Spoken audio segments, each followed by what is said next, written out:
रुपेश सिंह। दोस्तों आज मैं आपको बताने वाला हूं कुछ ऐसी टिप्स जो आपकी लाइफ और बिजनेस में आपको बहुत हेल्प करेंगी। ये ऐसी टिप्स हैं दोस्तों जिनको आपको नो कंप्रोमाइज पॉलिसी के साथ अप्लाई करना है। अगर आपको कुछ बड़ा करना है, कुछ करके दिखाना है, तो उन गलतियों से बचना होगा जो हमको ऊपर नहीं बढ़ने देती हैं और नीचे लेके जाती हैं, और कई बार हमें समझ में भी नहीं आती, हमारी आदतों में आ जाती हैं। दोस्तों बताना चालू करता हूं आपको कुछ ऐसी टिप्स जो आपकी लाइफ चेंज करके रख देंगी। अपने 15 साल के बिजनेस एक्सपीरियंस में मैंने वर्ल्ड वाइड काम किया है। इवन आज मुझे 18 साल हो गए काम करते करते, लेकिन मैं मानता हूं शुरू के 3 साल ऐसे थे जब मैं भी यंग था और ये गलतियां मैंने भी की हैं जो एक्सपीरियंस के साथ में आती हैं। अगर आप यंग हैं या आप अपना बिजनेस कर रहे हैं, लाइफ में भी परेशान हैं, इन नो कंप्रोमाइज पॉलिसी वाली टिप्स को आप अप्लाई करेंगे ना, तो आपका भी बिजनेस एक्सपीरियंस 18 साल का होगा, ना कि 15 साल का। क्योंकि वो जो 3 इयर्स है वो हमारे खराब हो जाते हैं, क्योंकि हम कब सीखते हैं? जब हम बहुत कुछ खो देते हैं। दोस्तों number 1, never spend more than earn, यानी कि आप कभी भी उतना खर्च ना करें जितना आप इनकम नहीं कर रहे हैं। कई बार क्या होता है, हम एक्सपेंड कर देते हैं, खर्च कर देते हैं, और हम क्या सोचते हैं उससे आ जाएगा, उससे पे कर देंगे, अगले महीने वाले पेमेंट से कवर कर लेंगे या उस तरह से कर लेंगे, कुछ नया जनरेट करके इसकी भरपाई कर देंगे। लेकिन हम खर्च ज्यादा कर देते हैं हमारी इनकम से, और जब नया कुछ जनरेट करते हैं उस पुरानी भरपाई को करने के लिए प्रैक्टिकली हम नेक्स्ट मंथ का प्रॉफिट भी पुराने खर्चों में खत्म करते हैं। तो याद रखिएगा, कभी भी हमको हमारी अगर इनकम 2 रुपए है तो उससे ज्यादा खर्च नहीं करनी है। ये सोच के कि हम उसे 3 रुपए खर्च कर दें और हमारे पास फंड लेटर ऑन आ जाएगा जिससे हम उसकी भरपाई कर देंगे। और यंग एज में सबसे ज्यादा लोग इसी तरह की मिस्टेक करते हैं। दूसरी टिप्स बता रहा हूं दोस्तों। दूसरी टिप ऐसी टिप है जो बहुत ही लोग मिस्टेक करते हैं। Never loan a money. आप कभी भी किसी को पैसा उधार ना दें। हम कोई बैंक थोड़ी है, ना हम एटीएम है, ना हम मास्टर कार्ड है, वीजा कार्ड है, ना हम रुपे कार्ड है।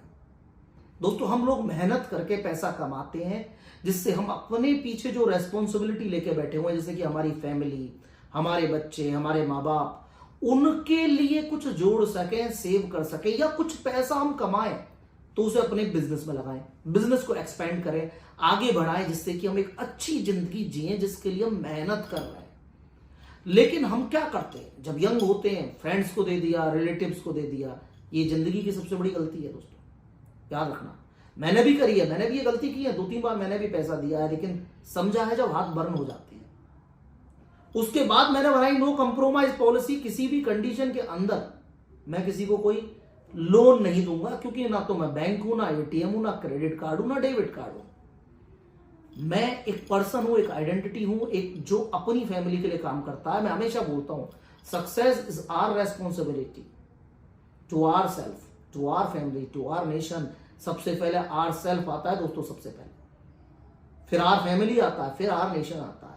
जब हम अपनी मदद करने के सक्षम नहीं हैं तो हम किसी और की मदद कैसे करें?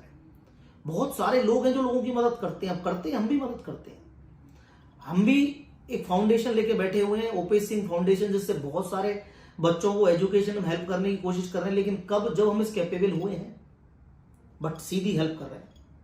लेकिन ऐसे बहुत सारे बच्चे होते हैं जो हमारे फ्रेंड्स होते हैं, हमारी फैमिलीज होती हैं, हमारे रिलेटिव्स होते हैं, जिनको कभी ना कभी जरूरत पड़ती रहती है, और उनकी जरूरत कभी खत्म नहीं होती है, और वो हमेशा कुछ ना कुछ करेंगे। अगर आप अच्छा पैसा कमा रहे हो तो क्या बोलेंगे? अच्छा पैसा कमा रहे हो तो बोलेंगे यार इतना पैसा कमा रहा है, इतनी सी मदद नहीं कर सकता क्या? कॉमन वर्ड्स है। और अगर आप कहते हो भी मेरे पास पैसा नहीं है, तो बोलेंगे यार किस बात का भाई, बिजनेसमैन बनता है, इतनी कंट्रीज में काम करता है, ये करता वो करता, हमारी मदद करने के काबिल नहीं है तू। मतलब इनडायरेक्टली उनका मोटिव है उनकी प्रॉब्लम, उनकी लाइफ की परेशानी को सॉर्ट आउट करने के लिए आप अपने लिए परेशानी खड़ी कर लो। आज एक बार आप मना करेंगे, बुरा लगेगा सामने वाले को, लेकिन याद रखना जिंदगी भर का सुकून है वो रिलेशन ज्यादा चलते हैं जहां हम कड़वी बातों के साथ, क्लियर विजन के साथ रहते हैं, रेदर देन उनके जहां हम एक दूसरे को समझने की, एक दूसरे को अंडरस्टैंड करने के लिए पैसे का यूज करते हैं। तो कभी भी पैसा ना दें किसी को। आपकी जिम्मेदारी आपका परिवार है पहले, ना कि कोई और। नंबर 3 फ्रेंड्स, हमें हमारे मंथली एक्सपेंसेस पता होने चाहिए। ऐसे बहुत सारे लोग हैं जो आज वीडियो देख रहे हैं, उन्होंने कभी घर में बैठ के कैलकुलेट नहीं किया होगा कि मेरा होम रेंट कितना है, मेरा ऑफिस रेंट कितना है, मेरी सैलरीज कितनी है, मेरी फैमिली के एक्सपेंसेस कितने हैं, मुझे किस तरह से मैनेज करना है, बच्चों की स्कूल फीस कितनी है, उनकी बस का रेंट कितना है, या मेरे कार का एक्सपेंस कितना आएगा, मेरा टायर का या चेंज का एक्सपेंस कितना आएगा, सर्विस का एक्सपेंस कितना आएगा। दोस्तों हमको ये मंथली एक्सपेंसेस कैलकुलेट करने चाहिए, बहुत नेसेसरी है, याद रखिएगा मंथली एक्सपेंस कैलकुलेट करना। और आप देखिएगा इस वीडियो के बाद अपने 10 फ्रेंड से पूछिएगा, कभी किसी ने कैलकुलेट किया? सब बोलेंगे टिप्स में पता है, लेकिन प्रॉपर प्लानिंग कोई नहीं बनाता। एवरी 3rd मंथ की प्लानिंग बनानी है आपको और उसको फॉलो करना है। नंबर 4 फ्रेंड्स, क्रेडिट कार्ड हुआ, बैंक लोन हुआ, सीसी लिमिट हुई, ओडी लिमिट हुई, हमेशा टाइम पे इंटरेस्ट का पे कीजिए। क्रेडिट कार्ड में अगर 30 डेज में पे करना है तो 30 डेज में ही पे करना है, अदरवाइज मत लीजिए। अपने आप को समझिए, उसके हिसाब से डिसीजन कीजिए। जैसे मैं अपने आप को जानता हूं, मैं कई बार खर्च करता हूं तो लिमिट को भूल जाता हूं, तो बेस्ट वे क्या है, मैं क्रेडिट कार्ड रखता ही नहीं, ना मेरे पास मास्टर है ना वीजा है, यानी कि नो कंप्रोमाइज पॉलिसी। या तो मैं कंट्रोल कर सकता हूं और या फिर मुझे इस तरह का मैकेनिज्म बनाना है कि मुझे कंट्रोल करने की जरूरत ही ना पड़े। तो आप याद रखिए, क्रेडिट कार्ड, डेबिट कार्ड या क्रेडिट कार्ड हुए या कोई भी आपका बैंक लोन हुआ, उसका इंटरेस्ट टाइम पे जाना चाहिए। दोस्तों नंबर 5 सबसे इंपॉर्टेंट टिप्स बता रहा हूं, कभी भी अपने बच्चों को पॉकेट मनी ना दें। अब बहुत सारे लोग हैं बच्चों को पॉकेट मनी देते हैं, मेरी भी बेटी है बड़ी, बेटा छोटा है, तो मैं भी पॉकेट मनी नहीं देता हूं दोस्तों। हम उनके साथ कॉन्ट्रैक्ट मनी देते हैं। कॉन्ट्रैक्ट मनी क्या है? मैं कहता हूं बेटा जितने भी हमारे ओटीपीज आएंगे या कुछ वर्क करोगे उसके बदले में मैं आपको ये पेमेंट दूंगा। ऑब्वियसली वर्ल्ड वाइड बहुत सारी कंट्रीज में बाहर काम करता हूं, ऑनलाइन बहुत सारे पेमेंट्स आते हैं, ओटीपी आते हैं। मैंने मेरी बेटी को रिस्पॉन्सिबिलिटी दे रखी है कि मुझे बताने की या मेरी वाइफ को बताने की, ऑफिस के आते हैं, बहुत सारे चीजें होती हैं, वो आप करो, बदले में आपको पेमेंट मिलेगा। यानी कि उनको बचपन से सिखाया जा रहा है कि आप कुछ सर्विस देंगे तो आपको पेमेंट मिलेगा, आपको कमाना सीखना होगा। हम देते हैं, वैसे भी पॉकेट मनी देगा आदमी, पॉकेट मनी देने की बजाय क्या करना है, आप उनको हक करो, उनके साथ घूमने जाओ, उनके साथ टाइम स्पेंड करो, लेकिन पेमेंट कब देना? जब वो कोई कॉन्ट्रैक्ट, आपका स्मॉल कॉन्ट्रैक्ट्स आप बना सकते हैं उनको एक हेल्दी एजुकेशन देने के लिए। Number 6 friends, never Gamble on your money. कभी भी अपने पैसे के साथ गैम्बलिंग ना करें, जैसे कि स्टार्टअप्स या share market, MLM, crypto currency, NFT। ये वो चीजें हैं जहां अपने पैसे के साथ आप गैम्बलिंग खेल रहे हैं। आपको अगर जिंदगी में कुछ बड़ा करना है, सेफ्टी के साथ चलना, और आपके बाद आपके बच्चे आपके एम्पायर को संभालें, तो आपको करने चाहिए ट्रेडिशनल बिजनेसेस, जो मैं आपको बताता रहता हूं, जैसे कि इंपोर्ट एक्सपोर्ट। ट्रेडिशनल बिजनेसेस सदियों से चल रहा है। मैन्युफैक्चरिंग यूनिट्स लगाइए, माइनिंग कंपनीज ओपन कीजिए, इंफ्रास्ट्रक्चर कंपनीज ओपन कीजिए, या आप होटल, रेस्टोरेंट, रियल एस्टेट, इस तरह के प्रोजेक्ट लगाइए जहां कोई एक बाइबल प्रोजेक्ट आपके सामने हो, जहां आप पैसा लगा रहे हैं वो पैसा आपके लिए पैसा बनाए। अब बहुत सारे लोग क्या करते हैं, स्टार्टअप प्लानिंग कर लेते हैं कि मैं स्टार्टअप खड़ा करूंगा, एक दिन ऐसा चला जाएगा, इतनी फंडिंग आ जाएगी, ऐसे हो जाएगा, वैसे हो जाएगा।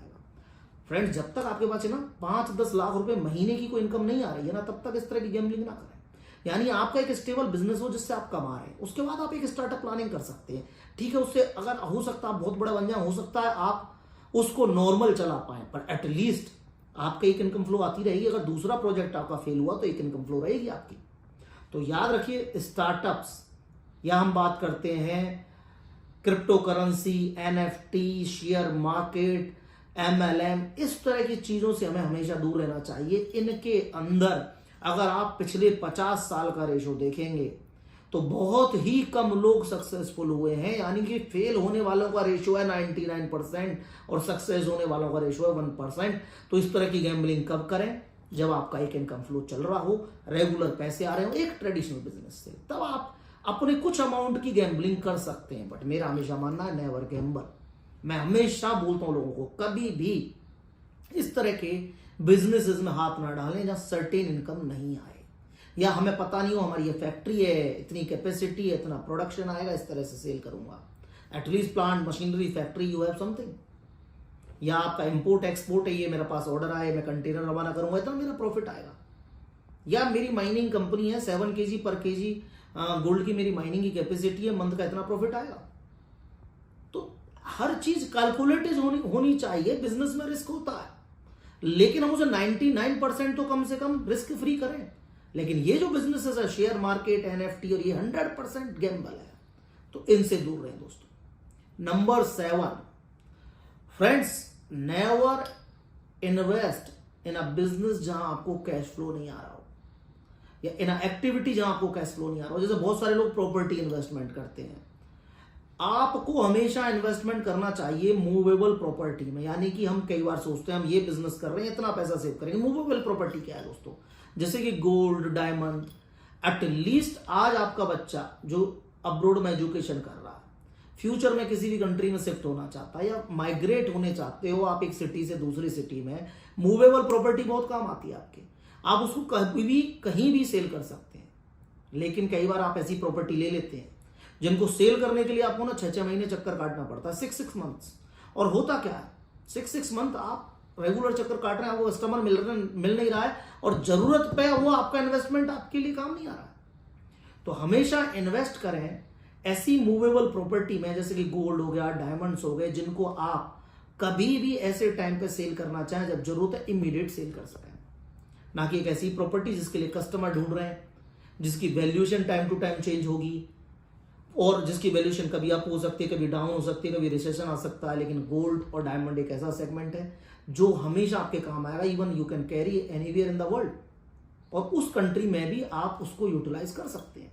तो सबसे बड़ी चीज क्या है, इन्वेस्ट करें ऐसी चीज में जो प्रॉपर्टी की बजाय मूवेबल प्रॉपर्टी होनी चाहिए। बिजनेस करें ऐसे असेट्स में जो इनकम देने चाहिए, जैसे कि मैन्युफैक्चरिंग, माइनिंग, मैंने आपको बताया। दोस्तों नंबर 8, सबसे इंपॉर्टेंट फैक्ट बता रहा हूं दोस्तों, बिजनेस बैंकिंग, पर्सनल बैंकिंग दोनों को अलग रखना है। यानी कि जो आपके बिजनेस ट्रांजैक्शंस हैं वो आपके कंपनी अकाउंट से होने चाहिए, और पर्सनल ट्रांजैक्शन पर्सनल अकाउंट से होने चाहिए। जब हम स्मॉल बिजनेस कर रहे होते हैं ना, हमारी गलती क्या होती है, हम मिक्स कर देते हैं। जरूरत पड़ती है तो कभी सेविंग से डाल दिया, जरूरत पड़ती है तो कभी क्या कहते हैं, कंपनी अकाउंट से ले लिया। ये बहुत बड़ी प्रॉब्लम क्रिएट होती है फ्रेंड्स, और ये हमारे टैक्सेशन में दिक्कत देती है, हमारे ब्रांडिंग खराब करती है, और हमारी हैबिट्स खराब करती है, जो हमें आगे चल के दिक्कत देंगी। बिजनेस बैंकिंग, पर्सनल बैंकिंग हमेशा अलग होनी चाहिए। नंबर 9 फ्रेंड्स, सेपरेट रखें अपना और अपनी फैमिली के अकाउंट्स। मैं बात करने वाला हूं 2 हस्बैंड वाइफ्स की। लोग कहते हैं कि हम मिलके रहेंगे, मिलके साथ करेंगे। मैं भी चाहता हूं जो भी हस्बैंड वाइफ हैं, जो भी है सामने वाला बंदा, वो खुश रहे, फैमिली हमेशा आगे रहे। लेकिन सेविंग्स डिफरेंट होनी चाहिए।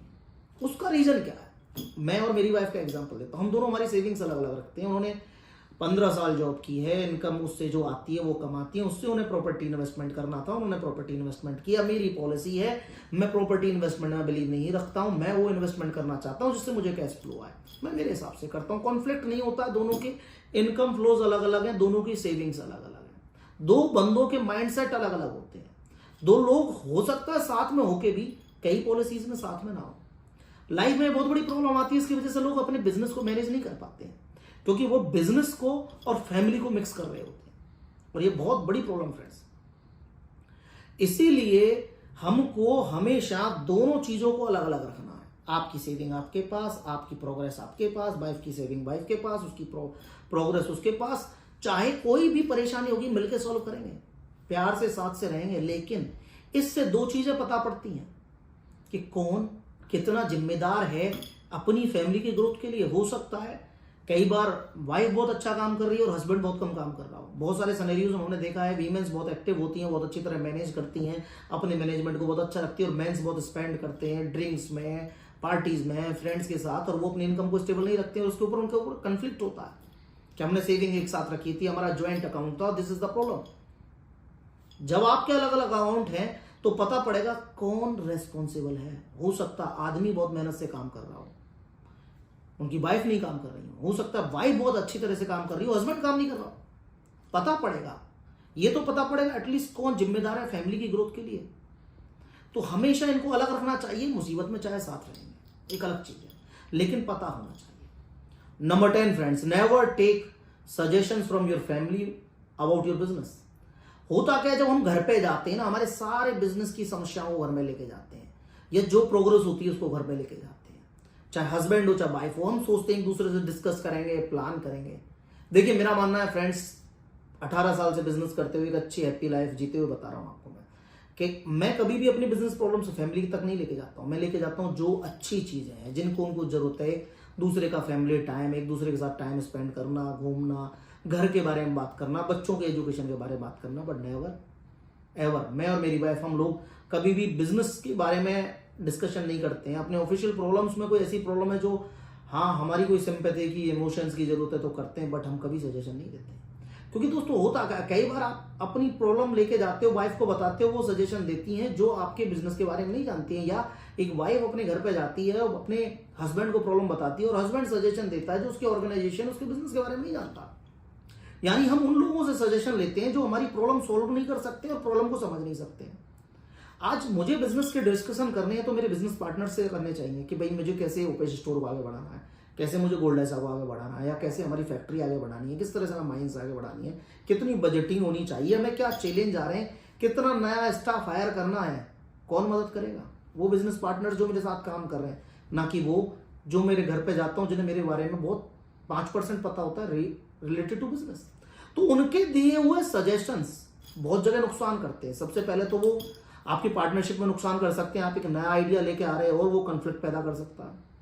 दूसरी चीज, उनको दिया हुआ वो सजेशन जिसको नॉलेज नहीं है, वो डेफिनेटली आपकी ऑर्गेनाइजेशन को नुकसान कर सकता है।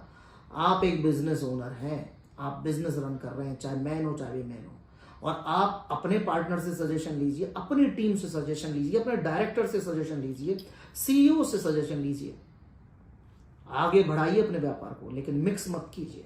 तो कभी भी बिजनेस से रिलेटेड सजेशन अगर फैमिली से लेके आते हैं, वो कॉन्फ्लिक्ट पैदा करेगा, उनका दिया हुआ सजेशन पार्टनर्स में भी प्रॉब्लम पैदा करेगा और एक क्यूरियोसिटी हो जाएगी कि क्या होने वाला है। तो याद रखिए दोस्तों, हमें हमेशा इस तरह के सजेशन नहीं लेने। Number 11, 30% rule. कोई भी बिजनेस नहीं करना है जो 30% से कम प्रॉफिट देता है। मैं हमेशा बोलता हूं, गवर्नमेंट हमसे चाहती है 30% का टैक्स। क्यों चाहती है? यानी हमारी ऑर्गेनाइजेशन रात दिन हम वर्क करें और इंडिया के अंदर कंसल्टेंसी देते हैं, स्टोर चलाते हैं हमारा, और डेफिनेटली बहुत सारा टैक्स मनी आता है। तो सरकार तो हमारे टोटल रेवेन्यू के ऊपर 30% टैक्स लगा के लेती है। प्राइवेट लिमिटेड कंपनीज में इंडिया में 30% टैक्स आता है। तो आप ये बात सोचिए, क्या हमारा बिजनेस हमें 30% प्रॉफिट नहीं देना चाहिए? अगर गवर्नमेंट प्रॉफिट के ऊपर 30% टैक्स ले रही है तो हम भी 30% प्रॉफिट लेना चाहेंगे। तो याद रखें, अगर कोई भी बिजनेस कर रहे हैं जिसमें 5-10% का मार्जिन है, उसको बिल्कुल मत कीजिए। क्योंकि कोई भी एक ऐसा टाइम, जो कोविड हो गया, कैंसर हो गया, रोड एक्सीडेंट हो गया, कोई ऐसी परेशानी आ गई जिसके लिए आपको इमीडिएट फंड की जरूरत है, आप उन्होंने जैसे ही वो आउट किया, आपका बिजनेस ठप हो जाएगा, क्योंकि प्रॉफिट बहुत कम है। और फिर जब 5-10% का प्रॉफिट होता, हम बहुत सारे लोगों को गुड्स देते हैं। आपने बेसिकली हमारे इंडिया में देखा होगा, मैन्युफैक्चरर्स रेगुलर काम कर रहे हैं और जो भी मतलब 2-4-5% के प्रॉफिट पे मार्केट में माल दे रहे हैं, जिसमें 10 लोगों को माल देते हैं, 9 लोग पेमेंट करते हैं, वो भी 3 महीने 4 महीने के टाइम फ्रेम के बाद में। और उसके बाद में भी जो एक आदमी वो किसी भी कारणवश वो फेल हो जाता है पे करने में, आपका प्रॉफिट वहीं खत्म हो जाता है। या आपको चाहिए 30% रूल का बिजनेस, जहां आपको टाइम पर पेमेंट आ रहा है, क्रेडिट नहीं देना पड़ रहा है। दूसरा चीज, 30% मार्जिन से साथ प्रॉफिट आ रहा है, तो आप प्रोग्रेस करेंगे, आगे बढ़ेंगे। तो 30% रूल के साथ ही बिजनेस करें दोस्तों। यानी कि बिजनेस प्लानिंग स्ट्रेटेजी ऐसी होनी चाहिए, minimum profit 30%। Friends, number 12, multiple flows, 10, 20, 30% rule. जैसा कि मैं हमेशा बताता हूं, आपका पैसा आपके लिए पैसा बनाना चाहिए। 10, 20, 30% रूल का मतलब है दोस्तों, आपका पैसे से जो इनकम हुई उससे आप दूसरा इन्वेस्टमेंट कीजिए, और उन दोनों से मिलकर जो इनकम हुई उससे तीसरा इन्वेस्टमेंट कीजिए। तब तक स्पेंड मत कीजिए, क्योंकि जब आपके 3 इनकम फ्लोज हो जाते हैं, तो कहीं अगर प्रॉफिट कम आ रहा है तो दूसरा इनकम फ्लो चल रहा है, कहीं प्रॉफिट ज्यादा आ रहा है और कहीं कम आ रहा है तो भी काम चल जाएगा। लेकिन कई बार क्या होता है, तीनों के फ्लोज अच्छा प्रॉफिट दे रहे हैं, तो आपकी लाइफ में बहुत स्पीड से पैसा आने लग जाता है और आप वेल्थ को क्रिएट करने लग जाते हैं। तो याद रखिएगा, मल्टीपल फ्लोज में काम करना है, कैश फ्लो में काम करना है। फ्रेंड्स, नंबर 13 दोस्तों, ये एक ऐसा पॉइंट है जो कुछ लोगों को अच्छा लगेगा, कुछ लोगों को बुरा लगेगा। याद रखिएगा, कभी भी ऐसे बंदे के साथ ना रहें जिसके साथ मनी प्रॉब्लम्स है। नेवर डू अ डील और work with a person who have money problems, क्योंकि ये एक बीमारी की तरह, एक प्लेग की तरह, उनकी प्रॉब्लम्स एक दिन आपकी प्रॉब्लम बन जाएंगी, बढ़ती जाएंगी आपके ऊपर। उनके पास परेशानी है, उनको उनकी परेशानी सॉल्व करने दीजिए। जब सॉर्ट आउट हो जाएगी, आएंगे, मिलके करेंगे, कुछ नया वेंचर स्टार्ट करेंगे, नया टाइम स्पेंड करेंगे, लेकिन उनकी प्रॉब्लम उन्हीं को सॉल्व करने दीजिए, क्योंकि हमारे पास हमारी खुद की प्रॉब्लम्स हैं। हम उतने कैपेबल नहीं है कि सबकी प्रॉब्लम को सॉर्ट आउट कर सकें। हमें हमारी प्रॉब्लम सॉर्ट आउट करनी है। सपोर्ट दीजिए, नॉलेज दीजिए, स्किल दीजिए, लेकिन जिसके साथ मनी प्रॉब्लम है उनसे दूर रहिए। ये प्लेग की तरह एक दिन आपके घर में आ जाएगा।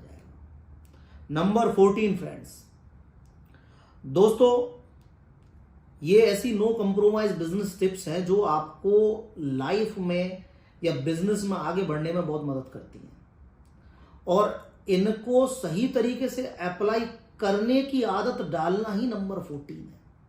यानी कि जो मैंने आपको बताया है उसको अपने माइंड में ऐसा फीड कर लीजिए कि हाँ, किसी भी कंडीशन में मैं इसको इसी तरह से फॉलो करूंगा, तभी ये दी हुई एडवाइस वर्केबल होगी। एक मिस्टेक, एक गलत आदमी जिसके साथ मनी प्रॉब्लम्स, उसकी प्रॉब्लम आपके पास आएंगी, दिक्कत होगी। बच्चों को सही एजुकेशन नहीं देंगे, आपको दिक्कत होगी। वाइफ के साथ अगर आप सेपरेट अकाउंटिंग नहीं रखेंगे, प्रॉब्लम होगी। फैमिली से बिजनेस सजेशन लेंगे, प्रॉब्लम होगी। अपने पैसे के ऊपर गैम्बलिंग करेंगे, प्रॉब्लम होगी। ऐसे बिजनेस करेंगे जो रिस्की हैं, डेफिनेटली प्रॉब्लम होगी, खुद के लिए, बच्चों के लिए। लेकिन अगर हम इनको एक स्ट्रॉन्ग पॉलिसी बना लें, यानी कि हैबिट, एक ऐसी हैबिट बना लें जो नो कंप्रोमाइज पॉलिसी के साथ होगी, तो आप कभी फेल नहीं होंगे। याद रखिएगा फ्रेंड्स। नंबर 15, दोस्तों, जब भी हम कोई बिजनेस करते हैं तो हमें कंफर्ट जोन से बाहर निकलना चाहिए, क्योंकि हमारा अल्टीमेट गोल क्या है? We never open temple, we open company. हम लोग कंपनीज ओपन करते, हमारा मोटिव एक प्रॉफिट हो, उससे हम पैसा कमाएं और आगे बढ़ें। बहुत सारे लोग बोलते हैं कि उपेश जी, आप हमेशा पैसे की बात करते हो। दोस्तों, पैसे से ही हमारे घर का खर्च जाता है, हमारे बच्चों की स्कूल की फीस, या हमारी कार की EMI, आपके what you call it, office के रेंट्स हो गए, स्टाफ की सैलरीज हो गई, या बच्चों के साथ वेकेशन हो गया। मैं कहता हूं पैसा इतना इंपॉर्टेंट नहीं है, लेकिन पैसे से जो खर्च किए जाने वाली चीजें, जो उससे हम मैनेज करते हैं, वो बहुत इंपॉर्टेंट है। पैसे के साथ जब आप अपनी वाइफ के साथ अच्छे प्लेस पे डिनर करने जाते हैं, वो इंपॉर्टेंट है, लेकिन खर्च पैसा होता है। तो याद रखिएगा दोस्तों, हमको अगर अपनी लाइफ में सक्सेसफुल बनना है तो हमें इन टिप्स को नो कंप्रोमाइज पॉलिसीज के साथ में अप्लाई करना होगा। बहुत सारे लोग जो मेरे बारे में जानते हैं वो जानते हैं मैं बहुत सारी कंट्रीज में वर्क करता हूं, और एक छोटी सी डिस्ट्रिक्ट से, छोटे से स्टेट से निकल के, इंडिया से बाहर निकल के आज मैंने बहुत सारी कंट्रीज में अपने बिजनेस को बढ़ाया। आज हम गोल्ड डायमंड ट्रेड जैसा बिजनेस करते हैं, जो कि मूवेबल प्रॉपर्टी इन्वेस्टमेंट का बिजनेस है। दुबई के अंदर हमारी कंपनी है गोल्डेसा। इसी तरीके से हम लोग बिजनेस करते हैं ओपेस कंसल्टेंसी में, बहुत सारे लोगों को हेल्प करते हैं उनके ओवरसीज बिजनेस एक्सपेंशन में। ओपेस स्टोर से भी हम लोगों को मदद करते हैं, अब्रोड में हमारी फैक्ट्रीज भी हैं, माइंस भी हैं। हम अपने आप को एक नेक्स्ट लेवल ले जाने की कोशिश कर रहे हैं। लेकिन ये सारी कहानी कहाँ से चालू हुई? वही एक मोटरसाइकिल जिस पर मैं 200 किलोमीटर जाता था। I was a road contractor, और वहां से काम करते करते आज हम वर्ल्ड वाइड फ्लाइट्स में चलते हैं। तो दोस्तों, जिंदगी में परिवर्तन होता है, लेकिन पॉलिसी सही करनी चाहिए। जैसा कि मैंने वीडियो के स्टार्टिंग में बताया था, आज मुझे 18 साल हो गए बिजनेस करते करते, लेकिन शुरू के 3 साल को मैं क्यों काउंट नहीं करता हूं? मैं 15 ईयर एक्सपीरियंस बोलता हूं, 18 ईयर नहीं बोलता हूं, क्योंकि वो शुरू के 3 साल तो मैंने खराब कर दिए। क्योंकि ना कोई मेंटोर था, ना कोई कोचिंग देने वाला था, ना कोई समझाने वाला था, ना कोई बताने वाला था। हर तरफ वही मिडिल क्लास मिथ था जो आपको मिलता है, वही ट्रेडिशनल स्टाइल थी। हम समझ ही नहीं पाए जब तक लेट हो गई। तो याद रखिए, आज हम बहुत सारे लोगों को हेल्प कर रहे हैं, कोशिश कर रहे हैं, आज इस कैपेबल है। जैसा कि मैंने बोला, success is our responsibility to our self, to our family, to our nation. Number 3 nation आता है दोस्तों। आज इस कैपेबल है कि आप लोगों को मदद कर पा रहे हैं, सिखा पा रहे हैं कैसे आप इंपोर्ट एक्सपोर्ट कीजिए, किस तरह से अब्रोड में अपनी फैक्ट्रीज लगाइए, माइनिंग कंपनीज डालिए, इंडस्ट्री लगाइए, इंफ्रास्ट्रक्चर कंपनी ओपन कीजिए, PR लीजिए, या गोल्ड डायमंड जैसा ट्रेड कीजिए। सिखा रहे हैं, बता रहे हैं। आज आपको हम टीचिंग, ट्रेनिंग दे रहे हैं, सपोर्ट दे रहे हैं। एक समाज को आदमी यही चीज दे सकता है। सबसे इंपॉर्टेंट चीज यही है लाइफ में, सक्सेसफुल बनिए, आगे बढ़िए, वेल्थ क्रिएट कीजिए, फैमिली का ध्यान रखिए, और साथ साथ जितना हो सके उतना समाज में अपनी नॉलेज, अपनी स्किल्स के साथ कंट्रीब्यूशन कीजिए। तो स्टार्ट करें आपके बिजनेस और सीखें इस तरह की tips. I am always with you guys.